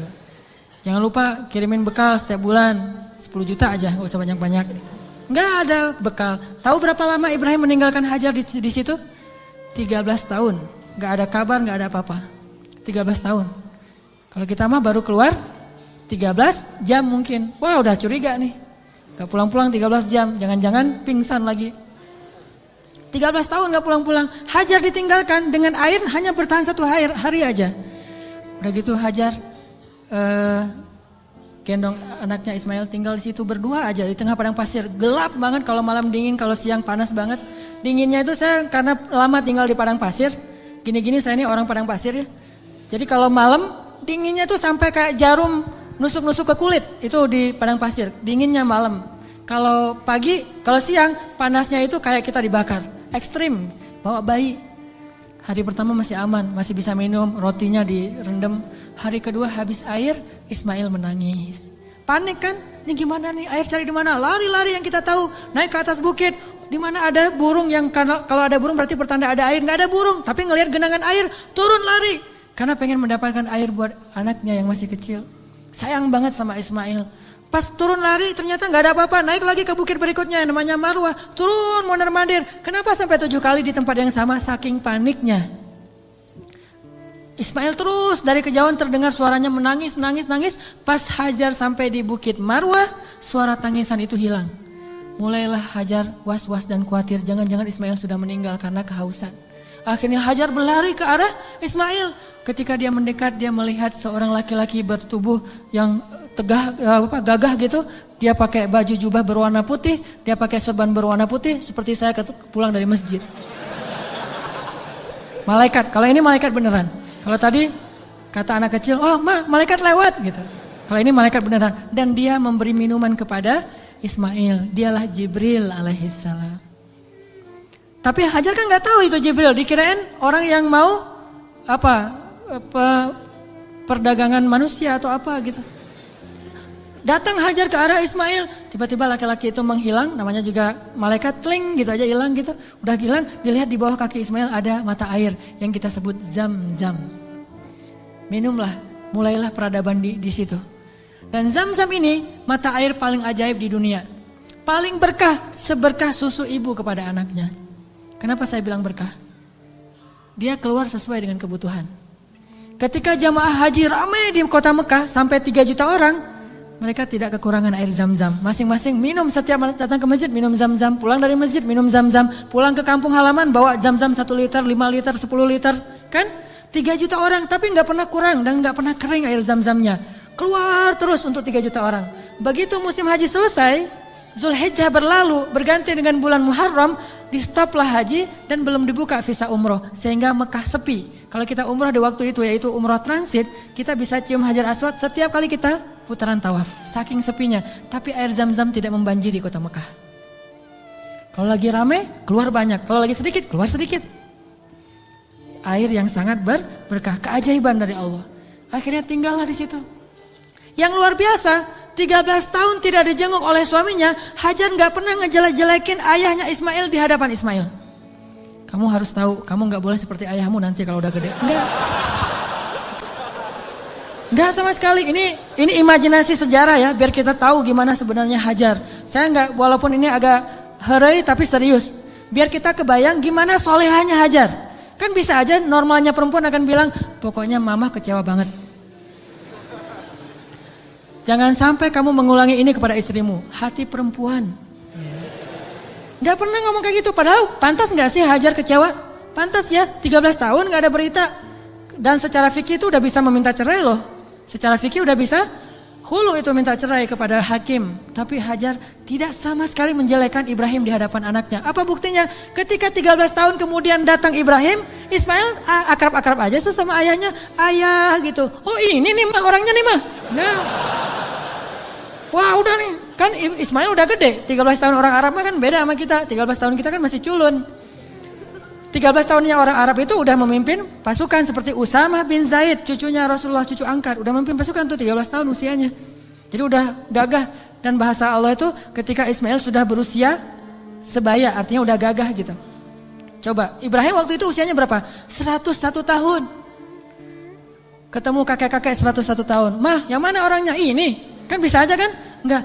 Mah, siapa itu? Itulah ayahmu Ibrahim, wahai Ismail. Ayah, langsung datang, cium tangannya. Ayah, gitu. Enggak ada seuzon sama sekali. Itu hasil pendidikan Hajar yang luar biasa loh kepada anaknya.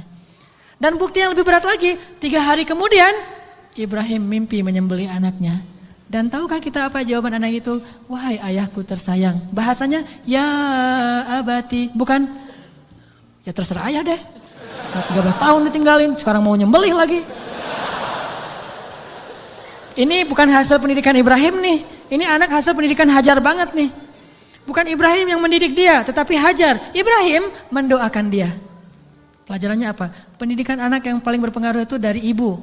Tapi doa adalah dari ayah. Rabbi habli minas solihin. Ibrahim yang mendoakan dia dari langit. Hajar yang mendidiknya di bumi. 13 tahun akhirnya kata dia, ya abati, wahai ayahku tersayang. If'al ma tu'mar. Lakukan apa yang diperintahkan kepada ayah. Satajiduni insyaallah minas sabirin.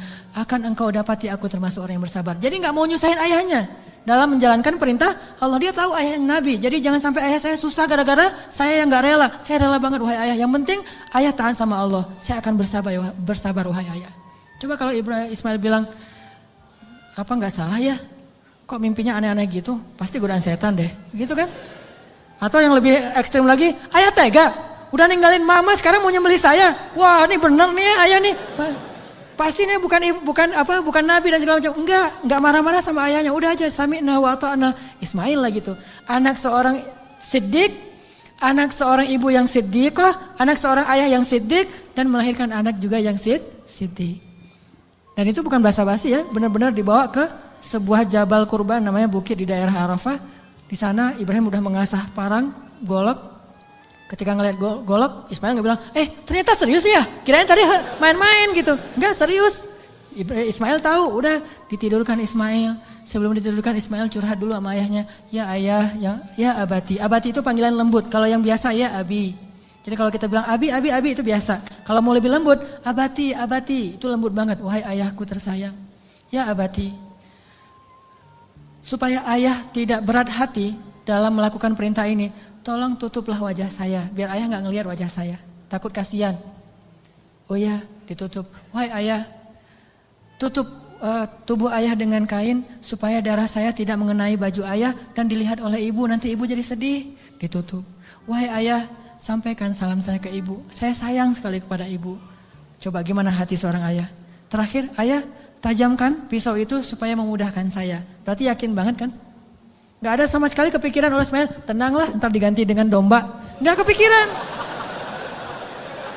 Itu mah kita yang udah yakin karena udah baca buku. Dan salah lagi baca bukunya. Buku yang kita baca tuh Ismail tiba-tiba berubah jadi domba. Terus Ismailnya kemana? Kan gitu kan bukunya? Padahal gak gitu. Ismailnya dibangunkan, dombanya keluar dari bukit terus disembelih. Bukan Ismail berubah jadi domba, tetap aja anaknya. Cuma ada dikutuk jadi domba kan? Saya kayak malin kundang. Enggak, itu mah salah dalam catatan buku sejarah. Ya ayah, sampaikan salam saya ke ibu ya. Dan tolong jangan ceritakan ini dulu kepada ibu. Padahal dia tahu ibunya soleha banget dan kuat banget. Akhirnya ditaruhlah golok itu di leher Ismail. Dan Ibrahim mengatakan Bismillahirrahmanirrahim. Mau ditarik tuh. Yakin dan Allah tahu isi hati Ibrahim, mau ditarik. Ismail udah pasrah aja, udah ini terakhir kali saya hidup di dunia. Baru ketemu 3 hari dengan ayah saya.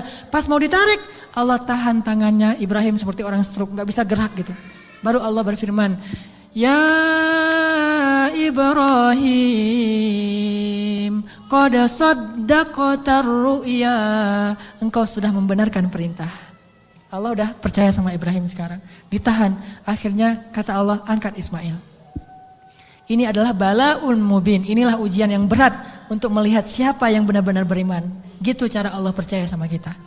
Lewat ujian hidup kita, lewat masalah-masalah kita. Apakah kita masih yakin sama Allah? Sampai ke titik darah penghabisan masih yakin sama Allah? Justru di titik itulah nanti Allah percaya sama kita. Allah ganti semua musibah itu sebagai rahmat. Allah kasih dia seekor domba yang sangat besar. Dan kelak itu menjadi syariat yang sangat indah bagi kaum muslimin. Diabadikan sepanjang masa, ribuan tahun dikenang. Ini bukti. Maka buat Allah percaya sama kita, maka Allah gak akan mengecewakan kita. Ingat kata-kata Hajar, la yudayyi'anallahu idzan. Kalau Allah yang memerintahkan gini, berarti Allah tidak akan mengecewakan saya. Cukuplah Allah yang menyuruh kita, yakin Allah gak akan ngecewain kita. Udah setelah itu hasbunallah, la haula wala quwata illa billah, tawakkaltu 'alallah, aslamtu ilallah, dan seterusnya. Insyaallah kita akan melihat keajaiban. Itu aja teman-teman yang dirahmati Allah. Mudah-mudahan kita menjadi orang yang bisa selalu mengandalkan Allah dalam hidup kita. Sampai Allah percaya sama kita, lalu Allah menunjukkan keajaiban dalam setiap urusan kita. Marilah kita tutup dengan berdoa. Semoga ilmu yang sederhana yang baru kita dapatkan benar-benar menambah semangat kita untuk lebih yakin kepada Allah Subhanahu wa taala. A'udzu billahi minasy syaithanir rajim. Bismillahirrahmanirrahim. اللهم لك الحمد ولك الشكر يا رحيم لك الحمد ولك الشكر يا كريم لك الحمد ولك الشكر يا أرحم الراحمين اللهم إليك أسلمنا وبك آمنا وعليك توكلنا وبك خاصمنا وإليك أنبنا يا رب العالمين يا رب العالمين يا رب العالمين اللهم أنت ربنا لا إله إلا أنت خلقتنا ونحن عبادك يا خالق يا خالق يا خالق يا رازق اللهم أسلمنا إليك أنت الحي القيوم أنت الذي لا تأخذه سنة ولا نوم أنت الخالق يا الله بيدك الخير يا الله أنت الذي على كل شيء قدير Ya Allah, segala kebaikan ada di tangan-Mu ya Allah. Ya Allah, Engkaulah yang maha pemurah ya Allah. Ya Allah, Engkaulah yang maha pengasih ya Allah. Ya Allah, tidak ada yang susah dan sulit bagimu ya Allah. Engkau maha kuasa atas segala sesuatu ya Allah. Engkau hanya mengatakan kun, maka segalanya menjadi seperti kehendak-Mu ya Allah. Ma syi'ta kan wa ma lam tasya lam yakun ya Allah. Apa yang Engkau kehendaki pasti terjadi, dan apa yang tidak Engkau kehendaki tidak akan terjadi ya Allah. Kami yakin kepada kebesaran-Mu ya Allah. Kami yakin tidak ada hal yang mustahil bagimu ya Allah. Tidak ada hal yang mustahil satupun di muka bumi ini, di langit dan di bumi bagimu ya Allah. Engkaulah yang telah menciptakan langit yang maha luas, yang bahkan kami belum tahu di mana tepi dari langit itu ya Allah. Engkaulah yang telah menciptakan bintang-bintang yang sangat banyak, bahkan kami tidak sanggup menghitung jumlahnya ya Allah. Engkaulah yang telah menciptakan setiap butir-butir yang ada di dalam tanah, yang kemudian tumbuh menjadi tanaman, menjadi pohon yang besar, lalu memberikan buah-buah yang ranum kepada kami. Engkaulah yang telah memberikan janin di dalam rahim para perempuan-perempuan yang Engkau kehendaki, yang dengan itu Engkau menciptakan manusia dengan bentuk yang sempurna. Engkaulah yang maha kuasa atas segala sesuatu ya Allah. Engkau memberikan rezeki kepada siapa yang Engkau kehendaki. Tidak ada yang bisa menghalanginya, tidak ada seorang pun ya Allah. Engkau punya segala cara, bahkan kadang Engkau tidak perlu cara untuk memberikan kebaikan kepada hamba-Mu. La haula wa la quwwata illa billah. Tidak ada daya dan upaya kecuali Engkau ya Allah. Tidak ada daya dan upaya bagi kami kecuali dengan pertolongan dari-Mu ya Allah. Iyyaka na'budu wa iyyaka nasta'in. Wa iyyaka nasta'in. وإياك نستعين.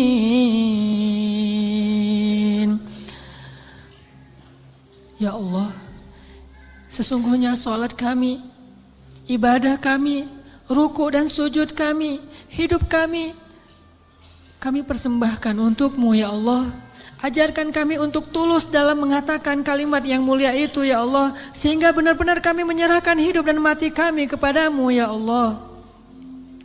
Inna salati wa nusuki wa mahyaya wa mamati lillah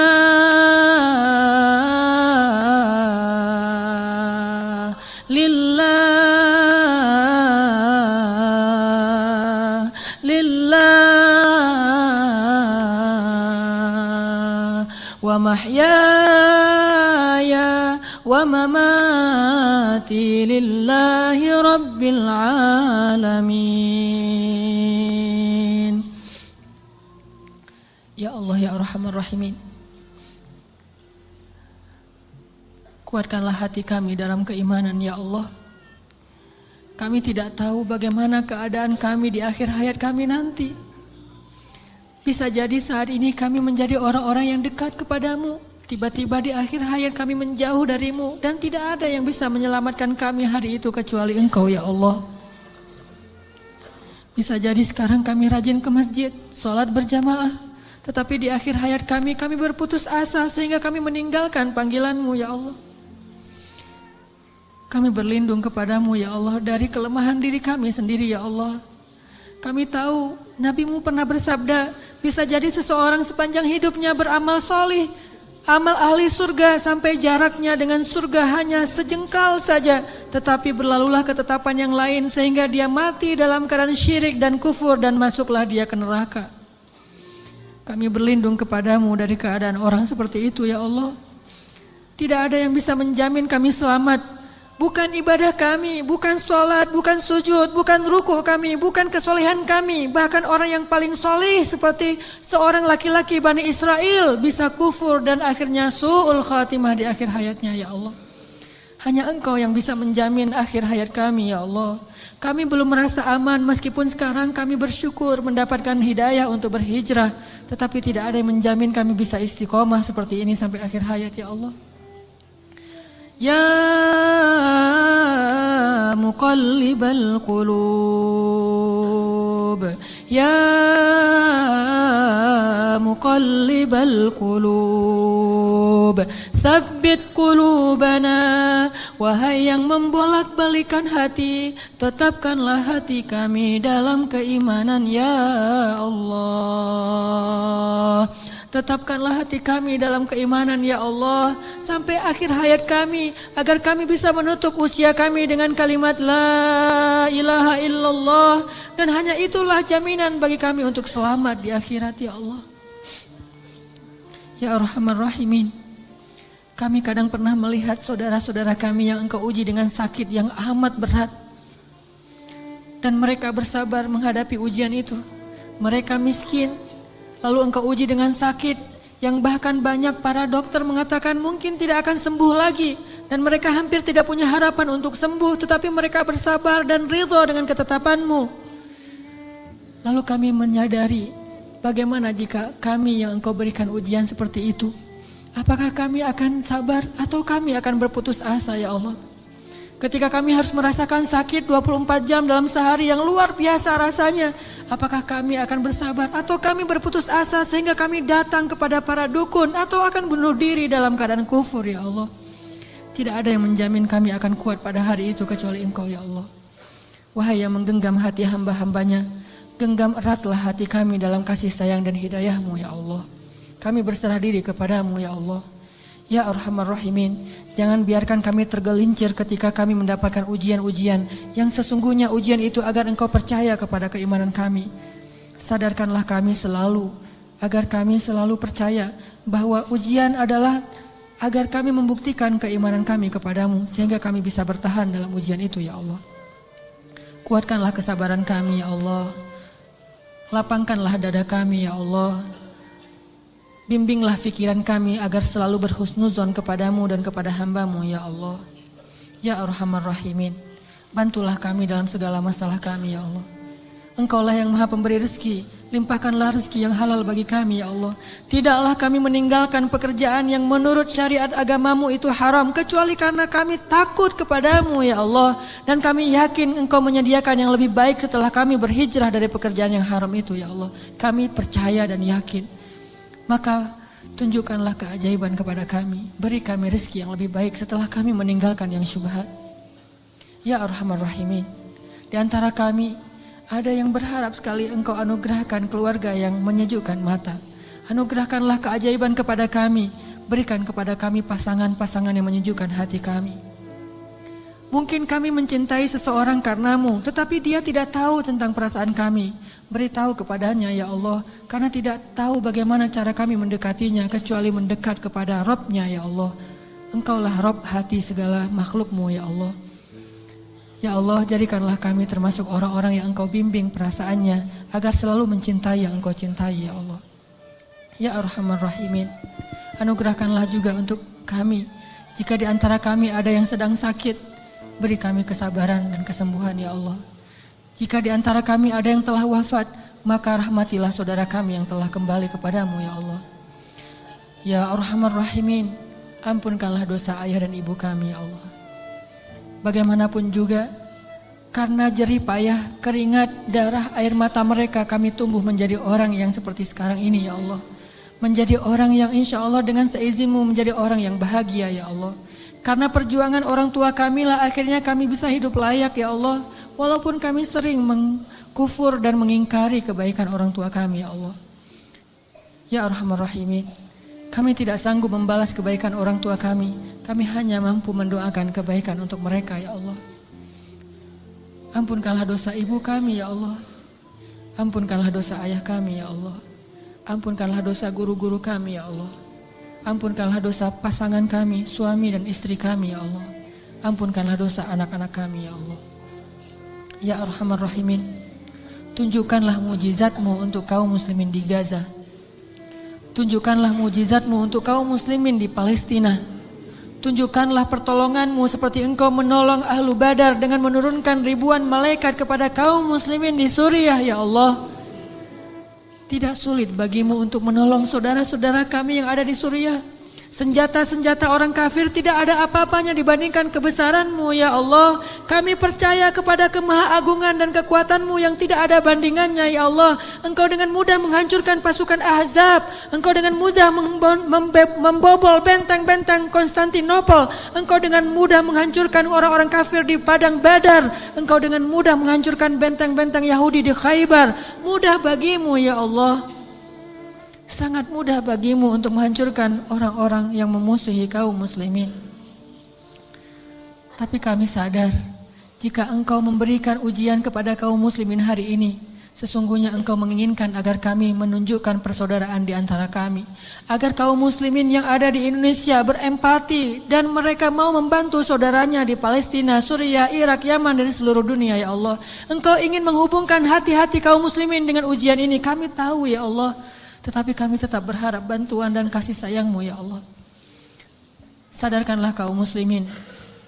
Mungkin tidak banyak berita yang menyiarkan tentang keadaan saudara kami di Suriah. Tetapi hati kami tidak tertutup untuk mereka ya Allah. Ajarkanlah kaum muslimin untuk menyayangi saudaranya seperti satu jasad ya Allah. Berikanlah kemampuan kami untuk bisa membantu kaum muslimin di seluruh dunia. Dan bantulah kaum muslimin di seluruh dunia dengan kesabaran, dengan ketabahan, dengan kekuatan dari-Mu ya Allah. Kami yakin mungkin Engkau lebih mencintai orang-orang di Palestina daripada kami, sehingga Engkau mengambil nyawa mereka dalam keadaan syahid. Maka sayangilah kami seperti mereka, sehingga Engkau kelak memberikan kami pahala syahid karena kami menolong mereka ya Allah. Rabbana zalamna anfusana wa illam taghfir lana wa tarhamna lanakunanna minal khasirin. Maafkanlah kami ya Allah, jika selama ini kami masih ragu kepadamu ya Allah. Kami masih bimbang dan ragu kepada kebesaran-Mu ya Allah. Mulai sekarang kami akan belajar yakin kepadamu. Belajar selalu mengandalkan-Mu dalam segala urusan kami.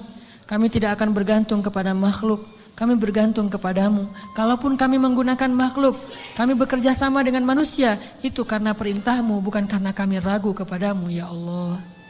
Rabbana atina fid dunya hasanah, wa fil akhirati hasanah, wa qina adzabannar. Ya Allah, jadikanlah kami laki-laki yang selalu percaya kepada kebesaran-Mu. Anugerahkanlah kepada kami istri seperti Hajar. Anugerahkanlah kepada kami anak laki-laki seperti Ismail. Dan anugerahkanlah kepada kami suami seperti Ibrahim. Anugerahkanlah kepada kami orang-orang yang selalu percaya kepadamu. Dan jadikanlah kami termasuk di antara orang-orang yang beriman. Ya Rabbana, beri kami hasanah di dunia, hasanah di akhirat, dan jauhkanlah kami dari api neraka. Alhamdulillahirrabbilalamin. Teman-teman yang dirahmati Allah, setelah kajian ini, oleh-oleh yang kita bisa bawa pulang, selalulah mengandalkan Allah dan bersabarlah dengan ujian. Buat Allah percaya kepada kita, kemudian tunggulah keajaiban terjadi dalam kehidupan kita.